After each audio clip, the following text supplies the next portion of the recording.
Do you love your wife? Yes. Prove it.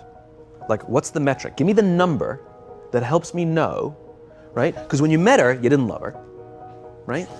Now you love her, right? Tell me the day the love happened. It's an impossible question. She didn't fall in love with you because you remembered her birthday and bought her flowers on Valentine's Day. She fell in love with you because when you woke up in the morning, you said good morning to her before you checked your phone. She fell in love with you because when you went to the fridge to get yourself a drink, you got her one without even asking. She fell in love with you because when you had an amazing day at work and she came home and she had a terrible day at work, you didn't say, yeah, but let me tell you about my day. You sat and listened to her awful day and you didn't say a thing about your amazing day. This is why she fell in love with you. I can't tell you exactly what day, and it was no particular thing you did. It was the accumulation of all of those little things that she woke up one day and as if she pressed a button, she goes, I love him, right? Leadership is exactly the same. There's no event. There's no thing I can tell you you have to do that your people will trust you. It just doesn't work that way.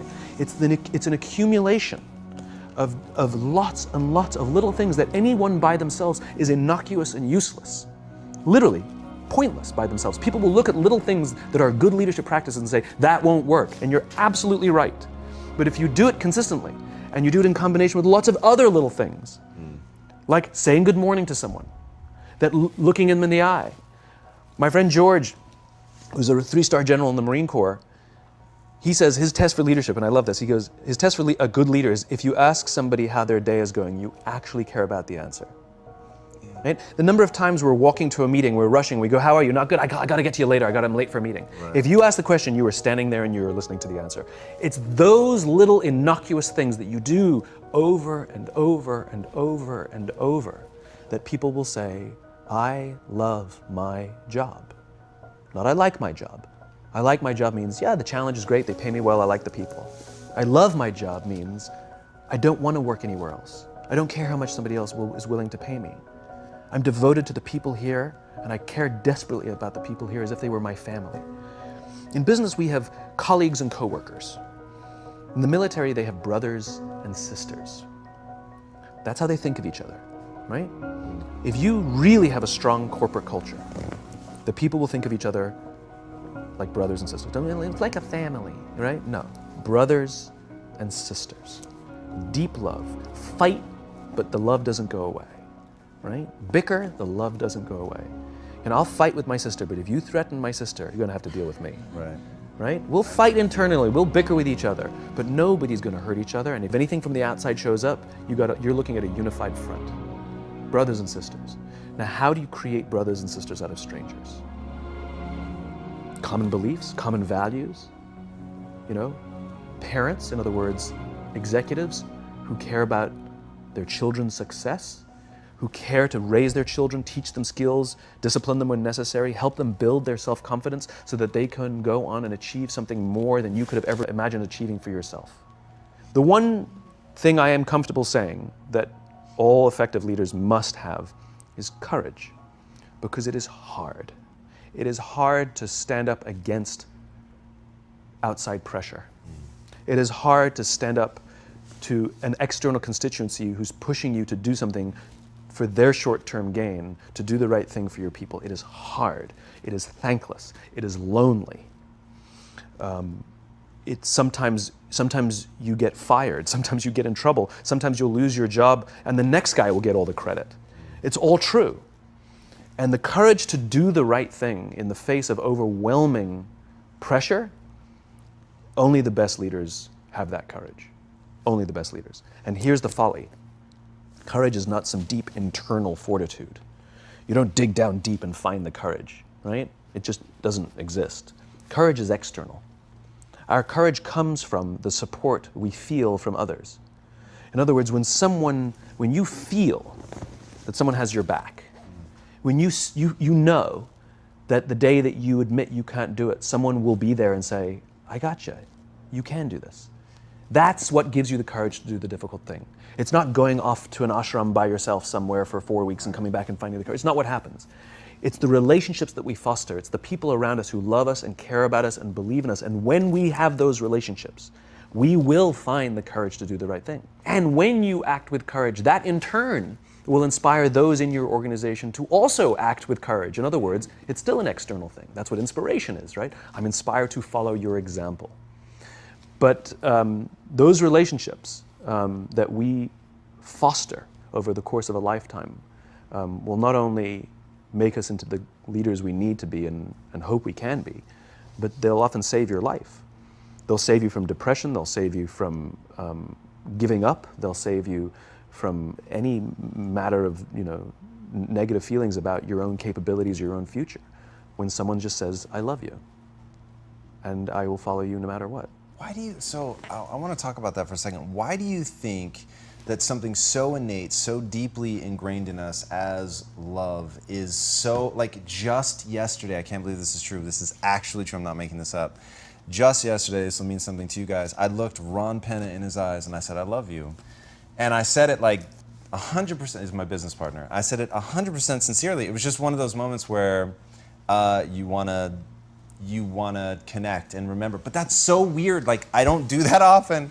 And it's so interesting that it becomes out of context, Sure. maybe is the best way to say it, because like at home with my wife, it's so easy and I love to embody it and I love to feel it and it makes me feel awesome. But then I come into the office and there's something about the context that makes it weird.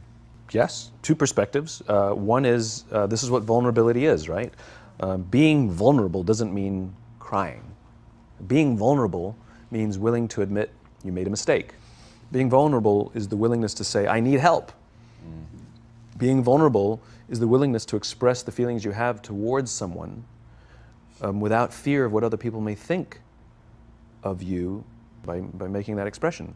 And most people, especially if they don't have a trusting environment or a strong corporate culture, most people don't want to feel vulnerable. It's dangerous to feel vulnerable. If you admit you made a mistake or you don't know what you're doing, you've been promoted into a job that you have no clue or no business being in that job, lying, hiding, and faking is a much better option, right? But for the fact that it's more stressful and ultimately the results will falter, right? It's counterintuitive. But that's what a strong environment means. It means I can be vulnerable. So the fact that you can say that out loud means that there's a loving, trusting culture here that is okay with you being vulnerable. Nobody's thinking, oh my God, this company's going downhill, this guy's nuts. He's blubbering all over the place, That's not what people are thinking. I mean, some people are probably thinking of it. But generally, that's not what people are thinking. If anything, people are going, cool. And that then inspires them to feel that they can also express vulnerability, like admit a mistake, like say they screwed up, like say they need help, let's say, they want to offer help to someone and not fear that either.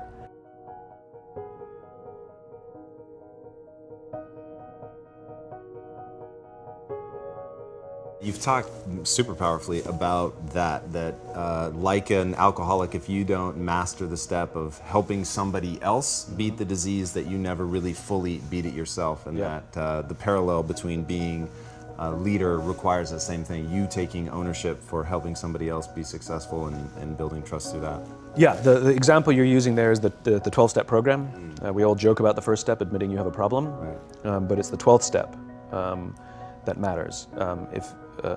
If an alcoholic masters all 11 steps and not the 12th, it's highly likely they'll drink again. If they master the 12th step, they're much more likely to overcome the disease. The 12th step is the commitment to help another alcoholic.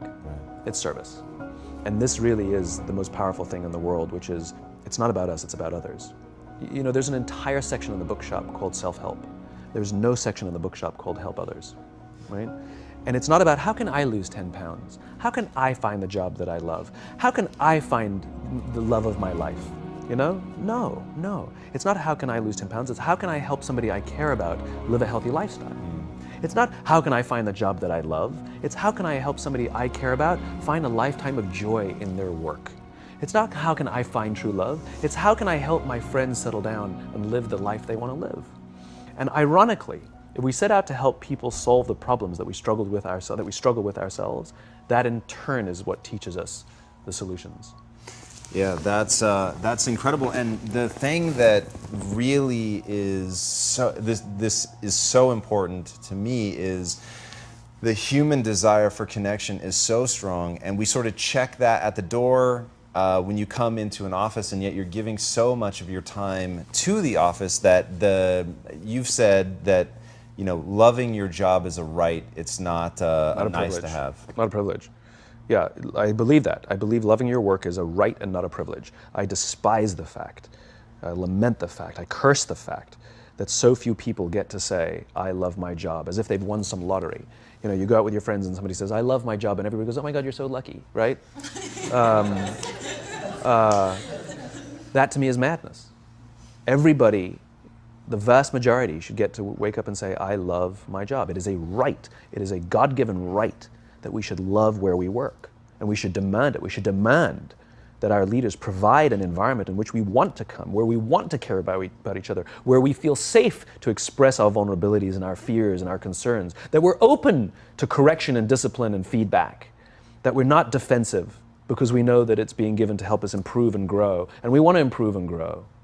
And in turn, we will help others improve and grow. Because when we feel safe, when we feel that our leaders care more about us than a number, they care more about our lives and our confidence and our joy and our skill set more than some short-term gain, that they care more about our priorities than the priorities of some disinterested external constituency, then we will respond in kind, and we will offer our blood and our sweat and our tears, and we will make sacrifices of all kinds to see that our leader's vision is advanced and that this company continues to thrive, not for them, for ourselves. It becomes deeply personal. It becomes something we love contributing to. I talk about it all the time. Working hard for something we don't care about is called stress. Working hard for something we love is called passion. And I'm tired of listening to CEOs saying, we only hire passionate people. You don't even know what that means. How do you know that they're passionate for interviewing and not passionate for working? Every person on the planet has passion, right? We just don't all have passion for the same things. Give me something to believe in. Give me something to believe in. Give me the opportunity to contribute to something. Allow me to make mistakes and try again. And you'll have passion up the wazoo. But Noah only has passion in one of his jobs. He has stress in the other one of his jobs. Same guy, different leadership.